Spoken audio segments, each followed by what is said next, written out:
কলিয়াবৰত পুনৰ বাঘৰ আতংক কলিয়াবৰৰ কটিয়ৰী গাঁৱত বাঘ দেখা ঘটনাক কেন্দ্ৰ কৰি আতংকৰ সৃষ্টি হৈছে এৰাল দিয়া ছাগলী আনিবলৈ যোৱা এজন স্থানীয় লোকে প্ৰত্যক্ষ কৰে বাঘটো ঘটনাস্থলীত খালনা আৰু জখলাবনা বন বিভাগৰ দল উপস্থিত হৈ বাঘৰ গতিবিধি পৰ্যবেক্ষণ কৰিছে স্থানীয় ৰাইজৰ সহযোগত বন বিভাগৰ লোকে দাঁতি কাষৰীয়া জংঘলত বাঘৰ সন্ধান অভিযান চলায় বাঘৰ সন্ধানত কিছু অভিযান চলাই অৱশ্যে বিগত 2টা বছৰ ধৰি বাঘে কলিয়াবৰত বিচৰণ কৰি আছে আনহাতে এবছৰ পূৰ্বে বন বিভাগৰ লোকে আন এটা বাঘ ট্ৰেংকুলাইজ কৰি জখলাবন্ধাৰ পৰা উদ্ধাৰ কৰিও নিছে বিগত বৰ্ষত বাঘৰ আক্ৰমণত এজন লোকৰ মৃত্যু হোৱাৰ উপৰিও এগৰাকী মহিলা গুৰুতৰভাৱে আহত হয় জানাইছো অঞ্চলটোত বহু দিনৰ পৰা বাঘৰ আক্ৰমণ ইতিমধ্যে বাঘৰ বিচৰণ অব্যাহত আছে শেহতীয়াকৈ খেতিপথাৰলৈ যোৱা এজন লোকে বাঘ প্ৰত্যক্ষ কৰি স্থানীয় লোকৰ মাজত অৱগত কৰিছিল বিষয়টো তাৰ পিছতে হোৱাদুৱাময় পৰিস্থিতি দিনতে দুৱাৰ মাৰি ঘৰ সোমাই আছে স্থানীয় লোক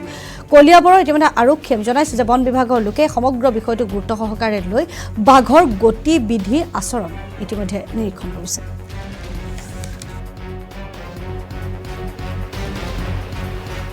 যাওঁতে মোক দেখিয়ে আপুনি ক'ত গৈছিলে মই ছাগলীৰ ওচৰলৈ গৈছিলোঁ ছাগলীৰ ওচৰলৈ যাওঁতে মোক দেখা পাই হাবিত সোমাই গ'ল তো বাঘেই হয় আৰু খাটাং হয়নে বাঘ হয় খাটাঙে আৰু বাঘেই হয় এইটো কিমান চাইডটো দেখিছেনে আপুনি পিছ চাইডটো মই পিছ চাইডটো দেখা পাইছোঁ হাবিত সোমাই গৈছে মোক দেখা পাই যেতিয়া দেখা পাইছিলে আপোনাৰ ভয় লাগিছিল নেকি লাগিছিল অলপ ভয় লাগিছিলে মই আপুনি কি কৰিছিলে গুচি আহিলোঁ আৰু ছাগলী তাতে থৈ পেলাই গুচি আহিলোঁ আৰু ঘৰলৈ ছাগলী নানিলোঁ আৰু এতিয়া গৈহে ছাগলী লৈ আহিছোঁগৈ তাৰপিছত ফৰেষ্টৰ মানুহ খবৰ দি আহিছিল নেকি ফৰেষ্টক খবৰ দিলে এতিয়া ফৰেষ্ট আহিলে ফৰেষ্ট হাবিত নোসোমালেই কিনাৰে কিনাৰে চাই আৰু গুচি আহিলে বাঘটো ক'ত কোন জেগাত আছে এতিয়া এই কলং পাৰত জংঘলত হাবিত সোমাই আছে